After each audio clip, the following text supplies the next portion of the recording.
आज की कहानी है मेरे पापा की औकात।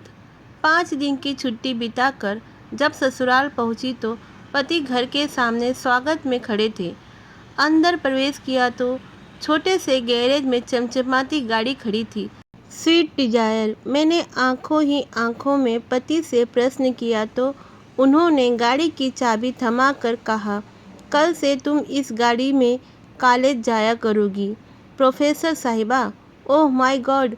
खुशी इतनी थी कि मुंह से और कुछ निकला ही नहीं। बस जोश और भावेश में मैंने तहसीलदार साहब को एक जोरदार झप्पी दे दी और अम्ब्रेला की तरह उनसे लिपट गई। उनका गिफ्ट देने का तरीका भी अजीब हुआ करता है। सब कुछ चुपचाप और अचानक। खुद के पास पुरानी इंडिगो है और मेरे लिए और भी महंगी खरीद लाए। 6 साल की शादी शुदा जिंदगी में इस आदमी ने न जाने कितने गिफ्ट दिए। गिनती करती हूँ तो थक जाती हूँ। ईमानदार हैं, रिश्वत नहीं लेते, मगर खर्चीले इतने कि उधार के पैसे लाकर गिफ्ट खरीद लाते हैं। लंबी सी झप्पी के बाद अलग हुई तो गाड़ी का निरीक्षण करने लगी। मेरा पसंदीदा कलर था, बहुत सुंदर थी। फिर नज़र उस जगह गई जहाँ मेरी स्कूटी खड़ी रहती थी। हट, वो जगह तो खाली थी। स्कूटी कहाँ है? मैंने चिल्लाकर पूछा। बेच दी मैंने। क्या करना अब उस जुगाड़ का? पार्किंग में इतनी जगह भी नहीं है। मुझे तो बिना पूछे बेच दी तुमने। एक स्कूटी ही तो थी, पुरानी सी। गुस्सा क्यों होती हो? उन्होंने भावहीन स्वर में कहा। तो मैं चिल्ला पड़ी। स्कूटी नहीं थी वो, मेरी जिंदगी थी। मेरी धड़कन बसती थी उसमें।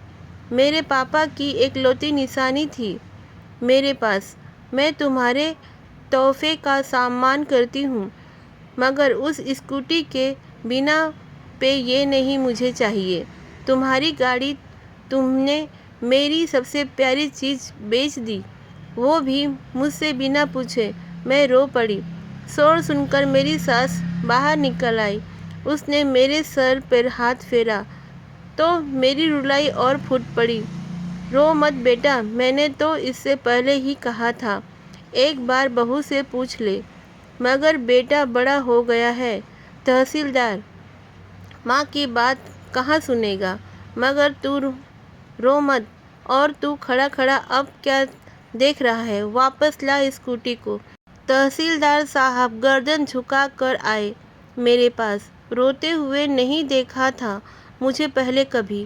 प्यार जो बेइंतहा करते हैं। याचना भरे स्वर में बोले, सॉरी यार, मुझे क्या पता था वो स्कूटी तेरे दिल के इतनी करीब है।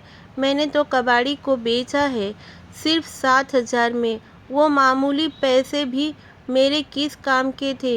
यूं ही बेच दिया। कि गाड़ी मिलने के बाद उसका क्या करोगी? तुम्हें खुशी देनी चाहिए थी, आंसू नहीं। अभी जाकर लाता हूँ। फिर वे चले गए। मैं अपने कमरे में आकर बैठ गई, जड़वत सी।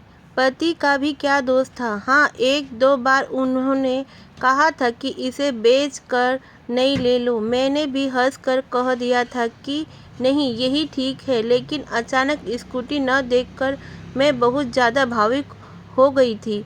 होती भी कैसे नहीं? वो स्कूटी नहीं, औकात थी मेरे पापा की। जब मैं कॉलेज में थी तब मेरे साथ पढ़ने वाली एक लड़की नई स्कूटी लेकर कॉलेज आई थी। सभी सहेलियां उसे बधाई दे रही थी। तब मैंने उससे पूछ लिया, कितने की है? उसने तपाक से जो उत्तर दिया, उसने मेरी जान ही निकाल ली थी। कितने की भी हो, तेरी और तेरे पापा की औकात से बाहर की है। अचानक पैरों में जान नहीं रही थी। सब लड़कियां वहाँ से चली गई, मगर मैं वहीं बैठी रह गई। किसी ने मेरे हृदय का दर्द नहीं देखा। मुझे कभी यह एहसास ही नहीं हुआ था कि वे सब मुझे अपने से अलग गरीब समझती थी। मगर उस दिन लगा कि मैं उनमें से नहीं हूँ। घर आई तब भी अपनी उदासी छुपा नहीं पाई। माँ से लिपट कर रो पड़ी थी।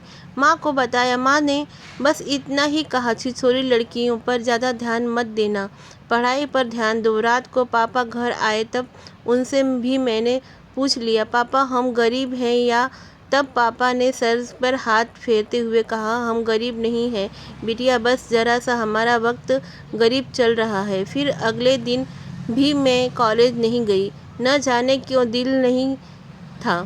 शाम को पापा जल्दी ही घर आ गए और जो लाए थे वो उतनी बड़ी खुशी थी कि मेरे लिए कि शब्दों में बयां नहीं कर सकती।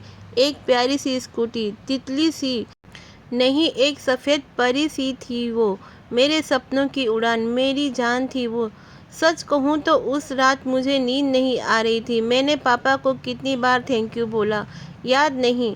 स्कूटी कहाँ से आई, पैसे कहाँ से आए, ये भी नहीं सोच सकी ज़्यादा खुशी में। फिर 2 दिन मेरा प्रशिक्षण चला। साइकिल चलानी तो आती थी, स्कूटी भी चलानी सीख गई। 5 दिन बाद कॉलेज पहुंची, अपने पापा की औकात के साथ, एक राजकुमारी की तरह, जैसे अभी स्वर्ण जड़ा रथ से उतर रही हूँ। सच पूछो तो मेरी ज़िंदगी में वो दिन खुशी का सबसे बड़ा दिन था। मेरे पापा मुझे कितना चाहते हैं सबको पता चल गया। मगर कुछ दिन बाद एक सहेली ने बताया कि वो पापा के साइकिल रिक्शा पर बैठी थी। तब मैंने कहा, नहीं यार, तुम किसी और साइकिल रिक्शा पर बैठी हो। मेरे पापा अपना टेम्पो है। मगर अंदर ही अंदर मेरा दिमाग झन्ना सा उठा। क्या पापा ने मेरी स्कूटी के लिए टेम्पो बेच दिया था? और 6 महीने से ऊपर हो गए, मुझे पता भी नहीं लगने दिया। शाम को पापा घर आए तो मैंने उनके गौर से देखा। आज इतनी दिनों के बाद फुर्सत से देखा तो जान पाई कि दुबले पतले हो गए हैं, वरना ध्यान से देखने का वक्त ही नहीं मिला था। रात आते ही सुबह अंधेरे ही चले जाते थे। टेम्पो भी दूर किसी दोस्त के घर पर खड़ा कर आते थे। कैसे पता चलता बेच दिया है? मैं दौड़कर उनसे लिपट गई। पापा, आपने ऐसा क्यों किया? बस इतना ही मुंह से निकला। रोना जो आ गया था। तू मेरा गुरूर है बिटिया, तेरी आंखों में आंसू देखूं तो मैं कैसा बाप। चिंता न कर, बेचा नहीं, गिरवी रखा था, इसी महीने छुड़ा लूँगा। आप दुनिया के बेस्ट पापा हैं, बेस्ट ही बेस्ट। इसे सिद्ध करना कहाँ ज़रूरी था? मैंने स्कूटी मांगी कब थी? क्यों किया आपने ऐसा? 6 महीने से पैरों से सवारी ढोई आपने। ओह पापा, आपने कितनी तकलीफ़ें झेली मेरे लिए। मैं पागल, कुछ समझ ही नहीं पाई और मैं दहाड़ मार कर रोने लगी। फिर हम सब रोने लगे, मेरे दोनों छोटे भाई, मेरी मम्मी भी। पता नहीं कब तक रोते रहे। वो स्कूटी नहीं थी मेरे लिए, मेरे पापा के खून से सींचा हुआ उड़न खटोला था मेरा, और उसे किसी कबाड़ी को बेच दिया। दुख तो होगा ही। अचानक मेरी निद्रा टूटी। एक जानी पहचानी सी आवाज़ कान में पड़ी, फट फट फट। मेरी उड़न खटोला मेरे पति देव यानी तहसीलदार साहब चला कर ला रहे थे और चलाते हुए एकदम बुद्धू लग रहे थे, मगर प्यारे से बुद्धू, मुझे बेइंतहा चाहने वाले बुद्धू। आज की कहानी आपको पसंद आई तो ज़रूर मेरे चैनल को सब्सक्राइब कीजिए, लाइक शेयर कीजिए।